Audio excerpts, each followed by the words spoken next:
우리 잠언 16장 15절 오늘 본문 말씀을 봤더니 왕의 얼굴빛에는 생명이 있느니라 라고 했습니다.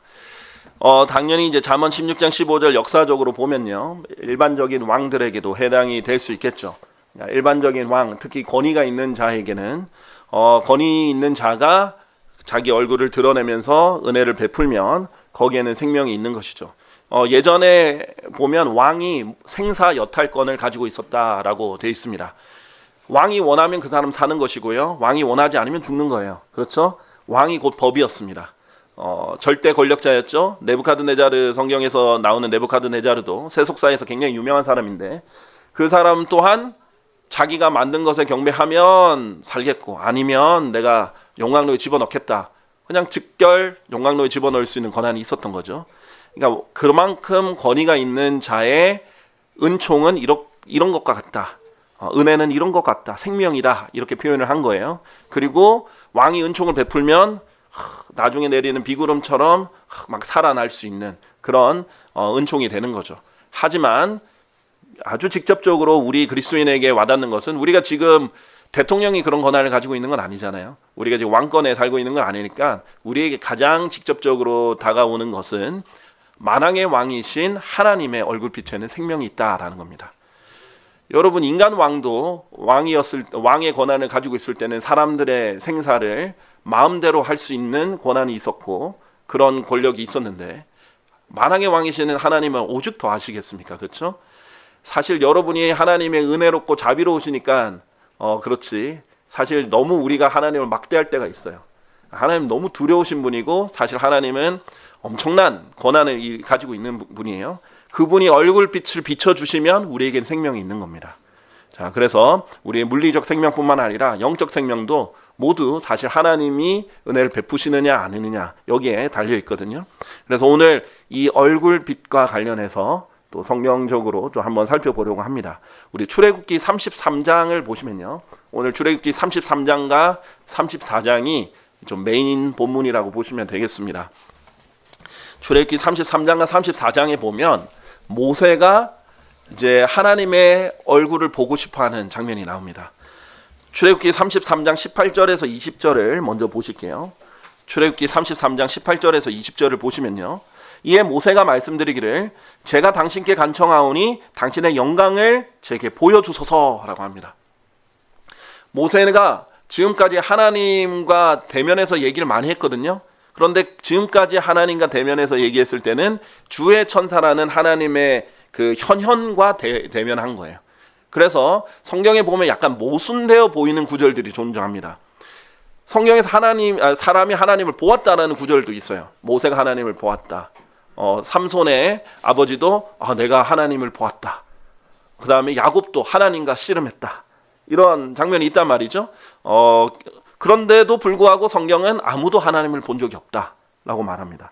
근데 이게 둘 다 모순이 아니라 둘 다 진리예요. 자, 예를 들면 그 요한 1서 4장 12절을 보세요. 요한 1서 4장 12절에는 이렇게 말합니다.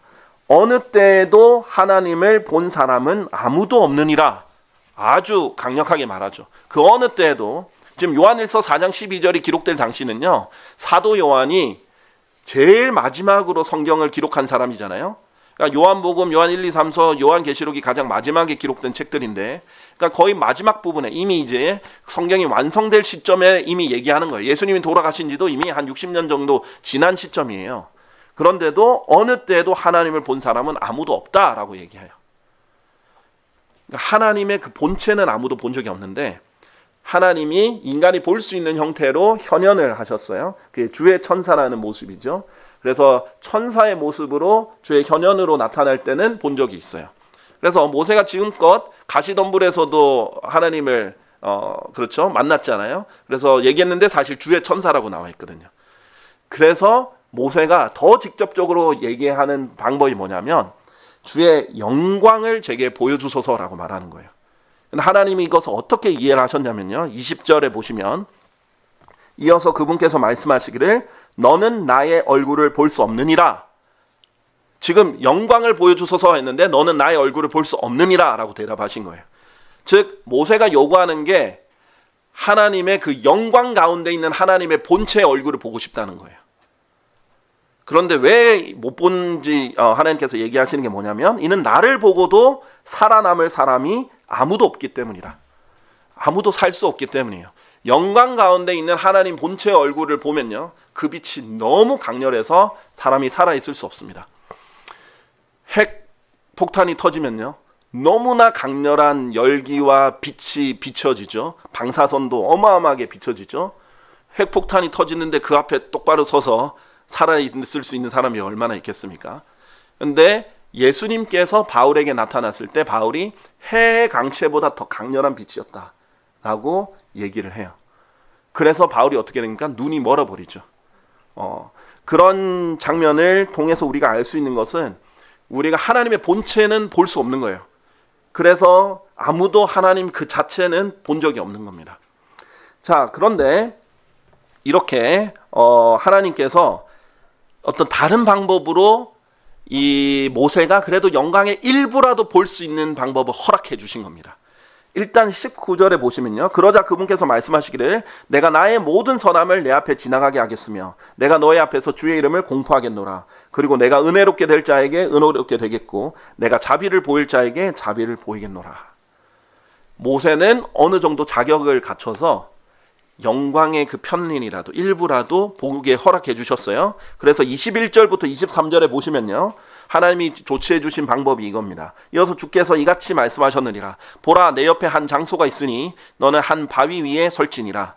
그리하면 이러한 일이 있으리니 내 영광이 지나가는 동안 내가 너를 그 바위 틈 속에 넣겠고 내가 지나가는 동안 내 손으로 너를 덮겠노라.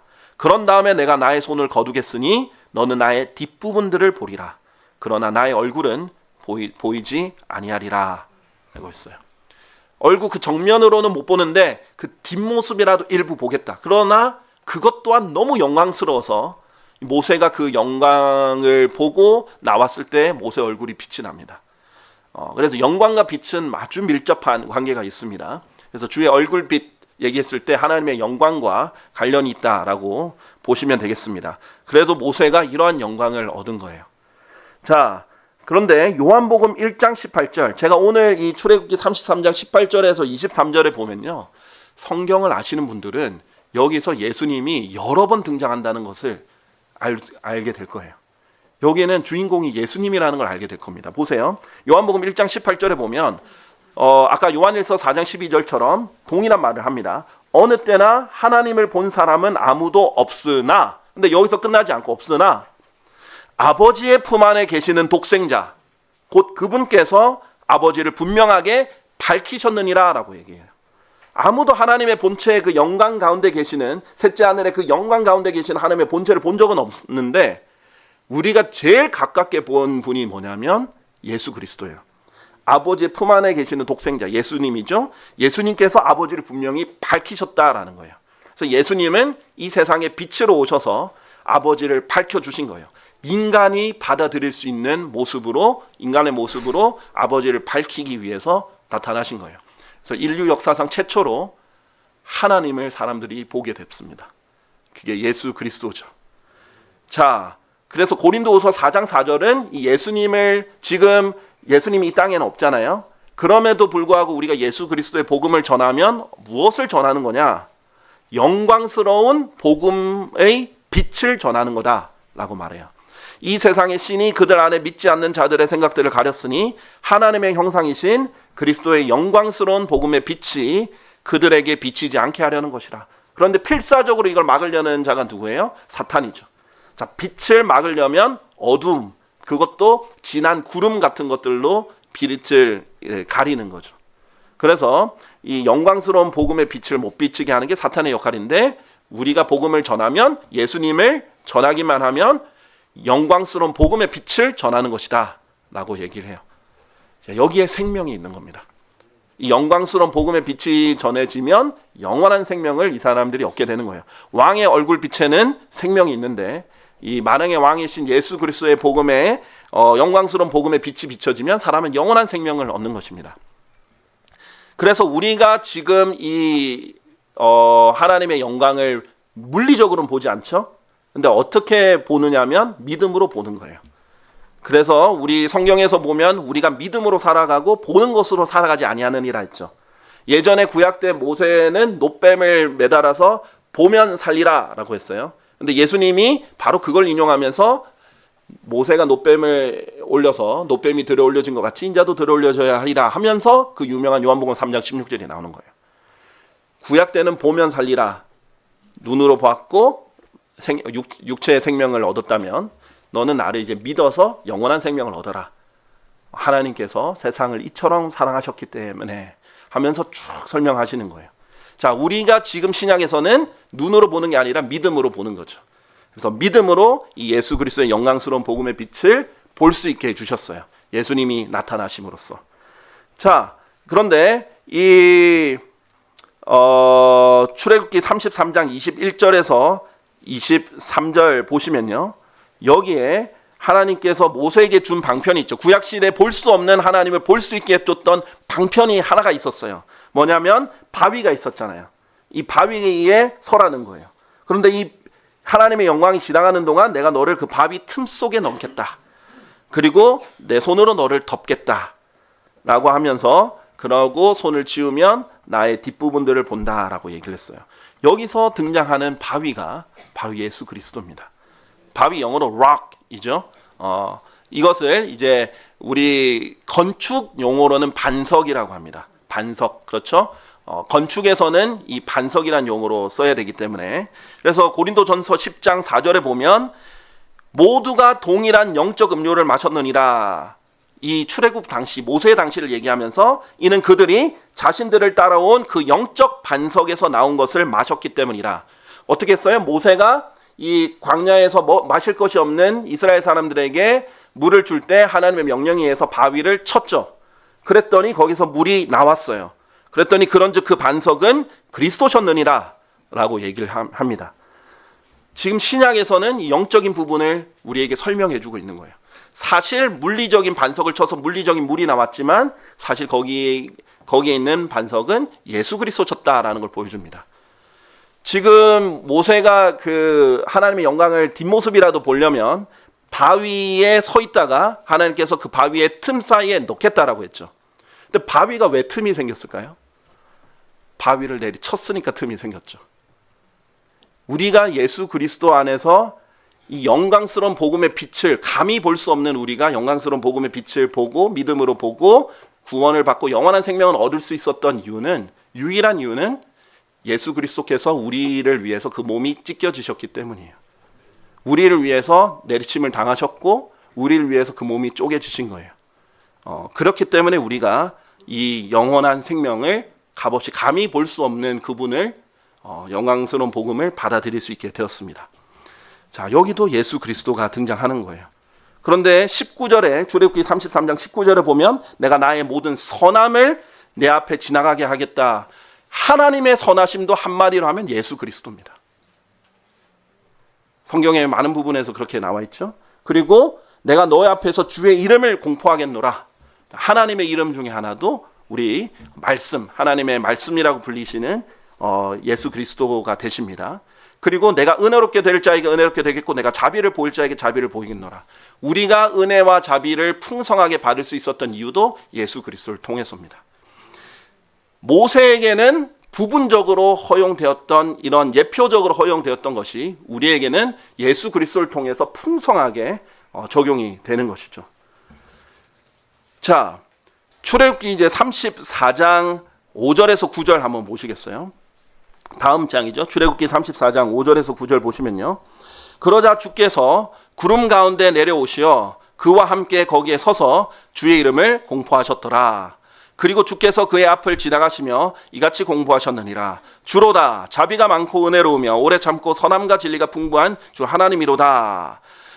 자, 7절에 이제 쭉 얘기하고 8절 9절 볼게요. 그러자 모세가 서둘러 자신의 머리를 땅 쪽으로 숙여 절하며 경배하였더라. 그리고 그가 말씀드리기를 오 주여 만일 이제 제가 당신의 목전에서 은혜를 발견하였다면 제가 당신께 간구하오니 나의 주께서는 저희 가운데 함께 가시옵소서. 이는 이 백성이 고개가 뻣뻣하게 된 백성이기 때문이옵니다. 그런즉 저희의 죄악과 저희의 죄를 면제하시어 저희를 당신의 유산으로 거두어 주소서. 이렇게 얘기했습니다. 자, 지금 여기서 아주 흥미로운 장면이 나오는데 이 영광을 나타내 보이시기 위해서 주께서 구름 가운데 내려오셨다라는 표현이 나옵니다. 예수님께서 하늘로 승천하실 때 구름 가운데 승천하셨다라고 되어 있죠.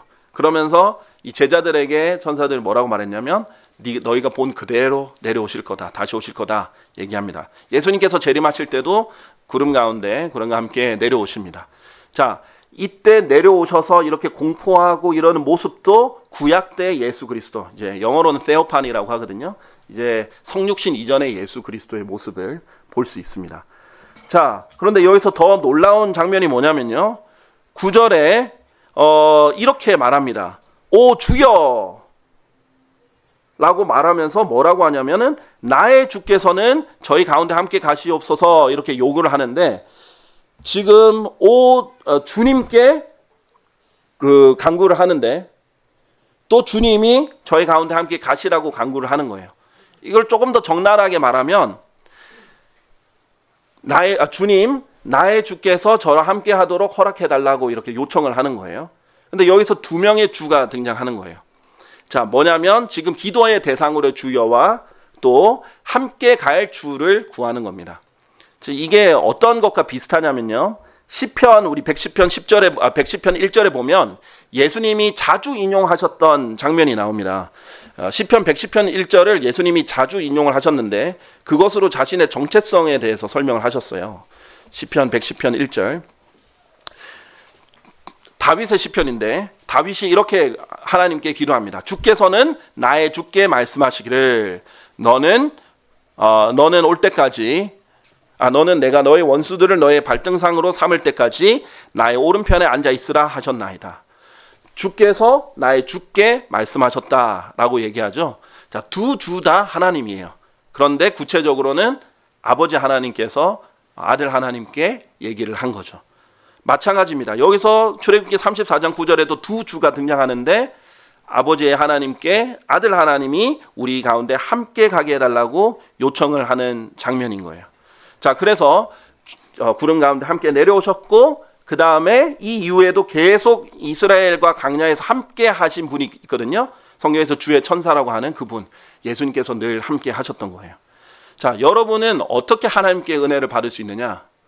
예수 그리스도를 통해서만 가능합니다. 여러분이 받을 수 있는 은혜, 자비, 선함, 인도하심 모든 것은 여러분의 자격이 아닙니다. 예수 그리스도 안에서만 가능한 거예요. 감히 하나님의 그 영광을 볼 수 있는 것도 예수 그리스도를 통해서만 가능한 거예요.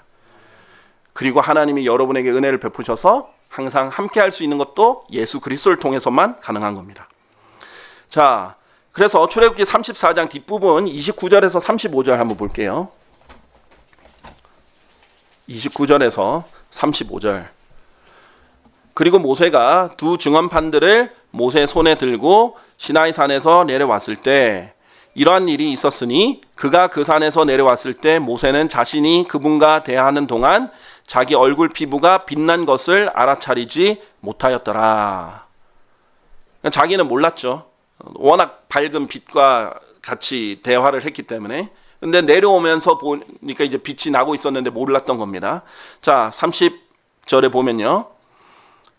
그러고 나서 보라, 아론과 모든 이스라엘 자녀들이 모세를 보았을 때 그의 얼굴 피부가 빛났더라. 그리하여 그들이 그에게 가까이 가기를 무서워하였더라. 31절. 그러자 모세가 그들을 불렀더니 아론과 회중의 모든 지리자들이 그에게 되돌아왔고 모세는 그들과 대화하였더라. 32절. 그러고 난 후에 모든 이스라엘 자녀들이 가까이 왔으니 그는 주께서 시나이 산 속으로 자신과 이야기하신 모든 것을 그들에게 명령으로 주었더라. 그러자 모세가 그들과 이야기하는 것을 끝날 때까지 스스로 자기 얼굴 위에 가리개를 두었더라. 그러자 모세가 주 앞으로 들어가서 그분과 이야기할 때 자신이 밖으로 나올 때까지 그는 그 가리개를 벗고 있었더라. 그리고 그가 나와서 자신이 명령받은 것을 이스라엘 자녀들에게 전하였더라. 그리고 이스라엘 자녀들이 모세의 얼굴, 즉 모세의 얼굴 피부가 빛난 것을 목격하였더라. 그러고 나서 모세는 자신이 그분과 이야기하러 들어갈 때까지 다시금 자기 얼굴에 그 가리개를 두었더라. 이게 이제 출애굽기 때 있었던 상황입니다. 자, 하나님, 빛이신 하나님과 대면을 했을 때, 물론 정면으로는 못했죠. 대면하고 대화를 했을 때 그 영향을 받아서 그 얼굴 피부가 빛이 난 겁니다. 자, 어떤 빛인지, 하나님은 빛이다 라고 했을 때 우리가 모르는 수많은 종류의 빛이 있잖아요. 점점 우리가 밝혀지는 것들이 있습니다. 쉽게 말하면 방사선도 빛이에요. 빛의 일부예요. 그래서 방사선도 저는 잘 몰랐는데 이게 뭔가를 계속 비추면은 그 방사선에게 노출된 대상이 빛이 난다더라고요. 그런 것처럼 빛을 받으면 빛이 나는 그런 효과의 빛도 있는 것 같고요. 그 다음에 빛을 반사해서 빛을 내는 경우도 있을 것이고 다양한 경우가 있겠죠. 근데 어떤 종류인지 제가 뭐 정확하게 설명할 수 없지만 하나님의 그 빛을 영향을 받으면 그 본인도 빛이 나는 거예요. 자, 제가 이걸 읽으면서 우리 여성분들 참 좋아하시겠다. 피부가 빛이 나니까 나중에 셋째 하늘에 가면 피부 걱정 안 해도 되고 광나는 그 피부로 영원히 살 수 있겠구나 이런 생각을 했습니다. 물론 그때 되면 이제 남자가 되시겠죠. 피부 걱정은 안 하시겠지만 자, 어쨌든 그 여담이었고요. 자, 우리 여기서도 이제 성경적으로 하나씩 보겠습니다. 우리 고린도 후서 3장 6절에서 18절 한번 볼게요. 고린도후서 3장 6절에서 18절. 죄송합니다. 거기에 일단은 표시를 해두시고요. 거기를 갈 텐데요. 고린도후서 3장 6절에서 18절 가기 전에 야고보서 1장 22절, 25절을 먼저 보고 고린도후서 3장으로 가겠습니다. 야고보서 1장 22절에서 25절입니다.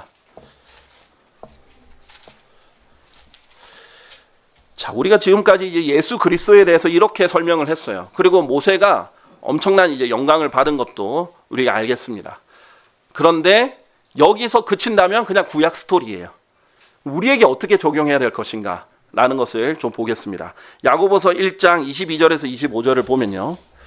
그러나 너희는 말씀을 실행하는 자들이 되라. 그리하여 너희 자신을 속이면서 오로지 듣기만 하는 자들이 되지 말라. 이는 만일 누군가 말씀을 듣는 자가 되고 실행하는 자가 되지 않으면 그는 자신의 본래 얼굴을 유리 거울로 보고 있는 사람과 같기 때문이라. 이는 그가 자신을 보고는 자기 길을 가서 즉각 그가 어떤 부류의 사람이었는지 잊어버리기 때문이라. 그러나 누구든지 자유의 완전한 법을 들여다보고 그 안에 계속 있으면 그는 듣고 잊어버리는 자가 아니요 오히려 그 일을 실행하는 자니 이 사람은 자신의 행실로 복을 받느니라 라고 했습니다. 자, 여러분 이제 자주 보셔서 알지만은 이것이 말씀을 듣고 잊어버린 사람은 유리거울로 자신을 봤다가 고치지 않고 여기에 막 묻은 것도 많고 더러운 것도 많은데 닦지도 않고 그냥 지나가는 사람이 되고, 하나님의 말씀을 듣고 또 보고 자신을 그대로 실행하는 사람은 유리거울로 자신을 보고 잘못된 부분을 닦아내거나 깨끗이 치료해내거나 해결하는 사람으로 등장을 하죠. 그러면 결국 뭐예요? 우리가 우리의 영적인 모습, 우리 자신을 보려면 하나님의 말씀을 읽어서 자신을 볼 수 있는 거죠. 그래서 하나님의 말씀을 유리거울로 비유를 했습니다. 자, 이 성경 당시도 그렇지만은 지금까지도 거울은 여러 종류의 거울이 있어요. 청동 거울도 있었고요, 물 거울도 있었고요, 다른 놋 거울도 있었고 다양한 거울들이 많습니다. 그런데 성경에서는 영어로 glass라고 해요. 유리 거울이에요. 이 유리라는 것을 잘 기억해 두십시오. 그리고 고린도 후서로 가보겠습니다. 고린도 후서 3장 6절에서 18절이에요. 지금 고린도서 3장에서 바울이 지금 모세를 설명하면서 얘기를 진행을 합니다. 그래서 한번 보실게요. 고린도서 3장 6절부터 먼저 보시면요. 그분께서 또한 우리를 새 유언 언약을 위한 능력 있는 사역자들로 삼으셨으니 법조문에 속한 것이 아니라 영에 속한 것이라. 이는 법조문은 죽이는 것이나 영은 생명을 주는 것이기 때문이라 라고 했어요. 자, 우리가 받은 언약은 뭐예요? 새 유언 언약이죠. 예전에 모세 언약은 옛 유언 언약입니다. 옛 유언 언약은 핵심이 율법이에요. 그러니까 법조문이죠. 기록된 법조문입니다. 그런데 법의 역할은 뭐예요? 사람을 살리는 게 아니에요. 우리나라에 수많은 법이 있는데 사람을 살리는 법이 어디 있습니까? 그냥 법은 처벌 위주로 하는 거예요. 그렇죠? 아니면 어느 정도 혜택을 줄 수 있지만 생명을 주지는 않습니다. 법은 정죄가 기본적인 역할이에요. 그래서 법조문은 죽이는 것이다 라고 돼 있어요. 법을 잘 지켰을 때 여러분에게 상 주는 거 보셨어요? 법을 어기면, 하나라도 어기면 처벌을 받는데, 법을 여러분은 횡단보도 잘 건너 다녔다고, 이 사람은 30년간 한 번도 신호를 어기지 않았습니다. 그래서 뭐 상을 주진 않잖아요. 여러분이 뭐 한 번도 죽을 때까지 살인 안 했다고 해서 이 사람은 죽을 때까지 살인 한 번 안 한 사람입니다. 상을 주진 않죠. 도둑질 한 번 안 한 사람입니다. 상을 주지 않아요. 그런데 하나라도 어기면 바로 처벌이 들어가는 거죠. 그래서 법조문은 죽이는 건데 그게 옛 유언 언약, 모세의 언약의 특징이에요. 그런데 이 모세는 이 옛 유언 언약을 대표하는 사람으로서 하나님의 영광의 일부를 봤다는 이유만으로 얼굴이 빛이 나고 그 영광스러운 것을 참여했단 말이죠. 일부를. 그것도 사람들은 막 두려워하고 무서워하고 모세는 엄청난 영광을 얻었고 기록이 되었어요. 그런데 이제 우리랑 비교하는 거예요. 여기서 끝나면 안 돼요. 모세의 그 사건을 여기서만 보면 안 됩니다. 새 유언 언약을 받은 우리를 모세와 비교하는 거예요. 바울과 비교하는 것도 아니에요. 바울 한 사람과 비교하는 게 아니에요. 우리 모두 예수 그리스도를 믿고 받아들인 모두와 비교를 하는 겁니다. 자, 그러면서 7절에 그러나 만일 돌들에 기록되고 새겨진 죽음의 직무가, 율법 돌들에 먼저 기록되었죠. 그리고 새겨졌죠. 그게 죽음을 주는 직무였죠. 법은 사형을 주고 죽음을 주니까요. 근데 그게 영광스러웠기에 이스라엘 자녀들이 모세의 얼굴에 있는 사라지게 될 영광으로 인하여 그의 얼굴을 제대로 볼 수 없었다면 모세의 얼굴에 있는 빛은 결국은 사라졌어요. 그리고 결국 그것을 안 사라지게 하려고 잠깐 가리개를 사라지는 것을 보이지 않게 하기 위해서 가리개까지 덮었단 말이죠. 자, 그런데 그렇게 해서 이것도 영광스러워서 사람들이 볼 수 없었다라면 옆 8절 하물며 영의 직분은 어찌 더 영광스럽지 아니하겠느냐라고 얘기합니다. 우리가 받은 직무는 영의 직무라는 거예요. 여러분은 성령님을 받은 거예요. 그리고 그것으로 사람을 살리는 직무를 받았어요. 우리는 뭐예요? 우리는 예수 그리스도를 전할 때마다 사람들에게 하나님의 얼굴에 있는 빛을 전하는 겁니다. 그리고 그 영원한 생명을 주는 거예요. 얼마나 더 영광스러운 직무입니까? 정죄하고 죽이는 직무가 아니라 살리는 직무라는 거예요. 자, 그 다음에 9절 이는 만일 정죄의 직무가 영광이 된다면, 그렇죠, 모세의 직무도 영광스러운 직무였습니다. 의의 직무는 영광에 있어서 훨씬 더 월등하기 때문이라. 여러분이 모세를 부러워할 게 아니에요. 모세가 여러분을 부러워해야 됩니다. 여러분이 받은 직무는 훨씬 더 월등한 영광과 직무예요. 자, 10절 이는 영광스럽게 만들어졌던 것조차도, 구약 때 성막도 영광스럽고 율법도 영광스럽고 다 영광스러웠어요. 근데 그것조차도 더 뛰어난 영광으로 말미암아 우리가 받은 영광이 훨씬 더 뛰어나죠. 그 영광으로 말미암아 이런 점에서 전혀 영광이 없기 때문이라. 이는 만일 사라진 것이 영광스러웠다면, 이 모세의 사라진 빛, 사라진 영광, 이런 것들이 영광스럽다면 남아있는 것은 훨씬 더 영광스럽기 때문이라. 우리는 절대 사라지지 않는 빛을 받았어요. 아까 영광과 빛이 관련이 있다 했죠. 우리가 받은 영광, 우리가 받은 빛은 사라지지 않는 빛이에요. 근데 훨씬 더 고차원적인 물리적인 빛, 잠깐 사라지는 물리적인 빛이 아니라 영적이고 영원한 빛을 받았습니다. 자, 12절 그러니 우리에게 그러한 소망이 있으므로 우리가 대단히 분명한 말을 사용하라. 자, 결론적으로 바울이 매우 분명하게 확신에 차서 이렇게 말합니다. 그런즉 자기 얼굴에 가리개를 덮어서 이스라엘 자녀들이 폐기된 것의 결말을 제대로 바로 볼 수 없게 한 모세와 같지는 아니하노라. 자, 우리의 영광은 그 모세에 사라질 그 결말과 같지 않다. 13절 그런즉 14절 그러나 그들의 생각들이 어두워졌으니 오늘날까지 남아있는 바로 그 가리개가 옛 유언 언약을 읽을 때 제거되지 않았기 때문이라. 모세가 가리개를 덮은 것처럼 지금 이스라엘 사람들 얼마나 영광스러운 민족이에요. 하나님의 민족이고 하나님의 백성 아니에요? 그러나 우리와 비할 게 안 됩니다. 우리는 예수 그리스도를 믿고 받아들였어요. 우리도 하나님의 백성이 되고 하나님의 사람이 됐지만 우리는 예수 그리스도 안에 들어가서 하나가 됐어요. 하나님이 우리를 볼 때 예수 그리스도와 하나로 보시는 거예요. 얼마나 더 영광스럽습니까?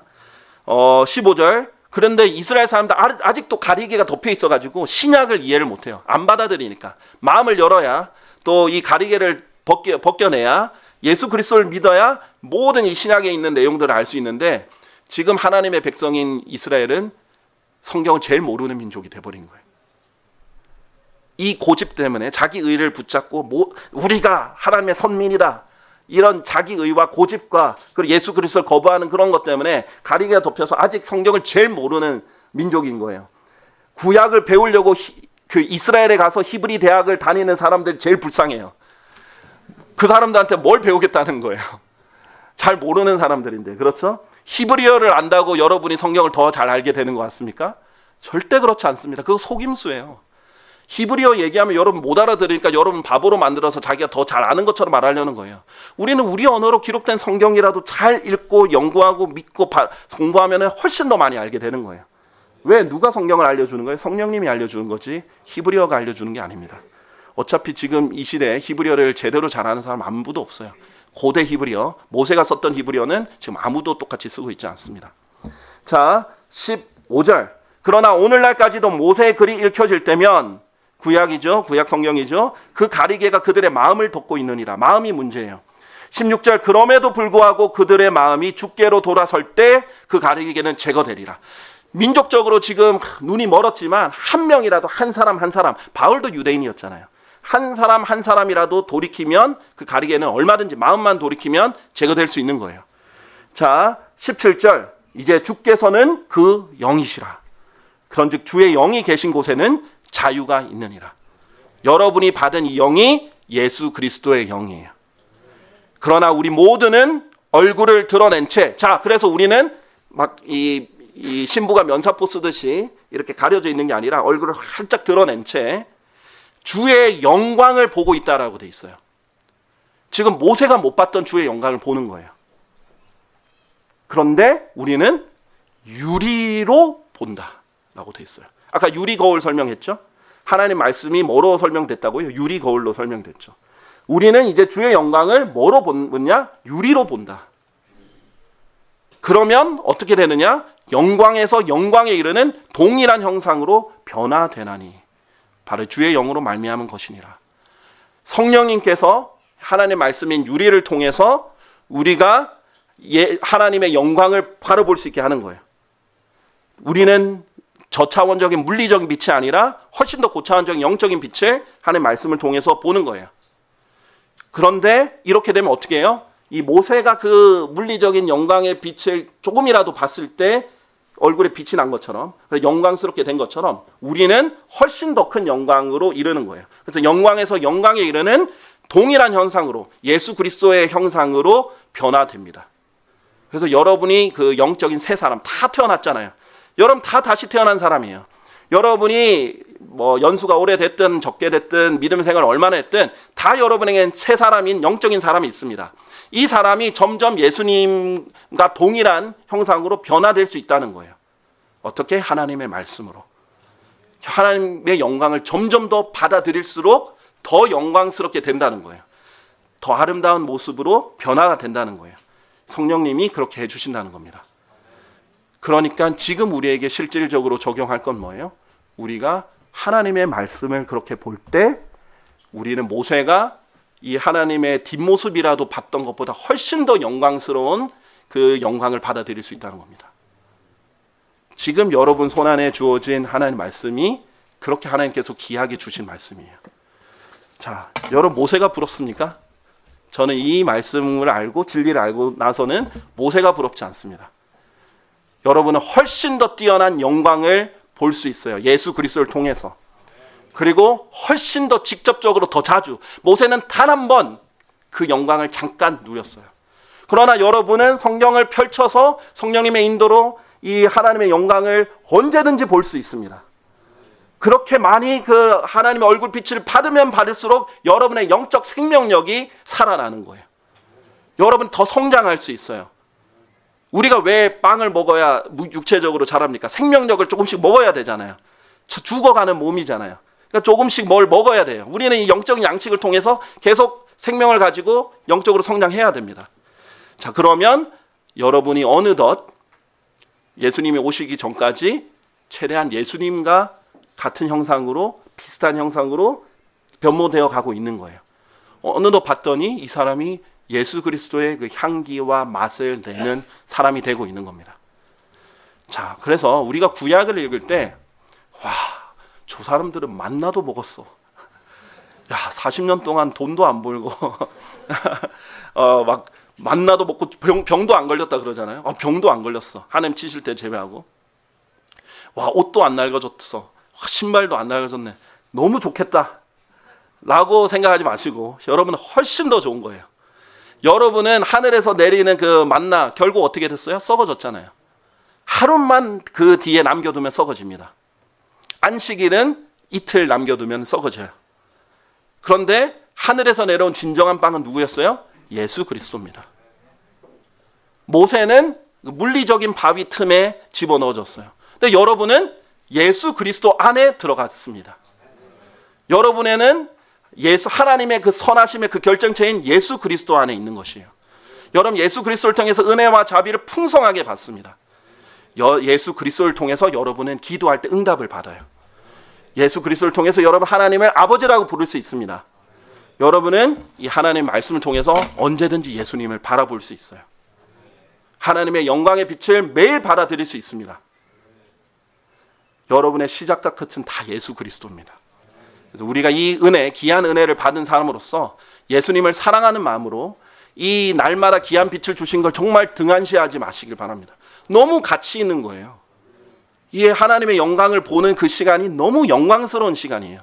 근데 만일 여러분이 영광스러운 시간을 소홀히 여겼고 가치 없는 것으로 여겼고 등한시했고 여러분의 인생의 우선순위에서 자꾸 최하위로 내려놓고 끌어당기고 뒤로 미루고, 하나님 기분이 어떨까요? 여러분 안에 계신 성령님이 어떤 기분일까요? 하나님이 보물을 막 줬는데 그걸 알아보지도 못하고 그냥 그렇게 사는 그 기분이 어떨까요? 여러분 자녀만 봐도 그렇잖아요. 여러분의 자녀가 최고로 좋은 길이 있고 제일 좋은 게 있는데 자꾸 이상한 길로 갈 때 얼마나 답답하고 가슴이 아파요. 하나님이 여러분 볼 때도 그런 기분일 겁니다. 오늘 여러분이 꼭 다른 건 몰라도 기억하셔야 되는 게, 내가 하나님의 말씀을 보는 영광을 등한시했구나. 그것을 다시금 상기하면서 회개하는 시간을 가지셔야 돼요. 그리고 이 말씀을 더욱더 사랑하는 시간이 되길 바랍니다. 이것이 제가 오늘 여러분에게 하나님의 말씀을 전달하는 제 기도 제목이자 목표예요. 여러분이 오늘 그거 하나라도 잘 받아들이셔서 오늘뿐만 아니라 내일도, 그 다음 날도, 일주일도, 한 달도, 1년 내내 이걸 잊지 않고 계속 한다면 여러분이 하나님의 말씀으로 어마어마한 영광을 누리면서 변화되는 삶을 살 겁니다. 네, 그 저는 확실해, 100% 확실합니다. 하나님께서 그렇다고 말씀하셨으니까요. 근데 오늘 듣고 잊어버리시면, 오늘 듣고 좋았네 하고 딱 집에 가서 또 여러분의 눈에는 이 하나님의 영광이 아니라 세상의 영광이 있고, 여러분의 눈에는 세상에 더러운 것이 있고, 여러분의 눈에는 또 돈이 보이고, 여러분의 눈에는 그 자기 다른 우선순위들, 우상들이 보여서 또 잊어버리고 또 등한시하고, 그러면 또 하나님이 어떻게 하셔야 되겠어요? 이렇게 오늘 느꼈던 그 마음은 다시 느끼기 힘듭니다. 다음에 들었을 때 내가 아는 말이야. 들었어. 알아. 별로 귀하게도 안 와닿을 거예요. 오늘 들었을 때 변화되셔야 돼요. 오늘 들었을 때 결심하시길 바랍니다. 네, 오늘 다 같이 일어나시겠습니다.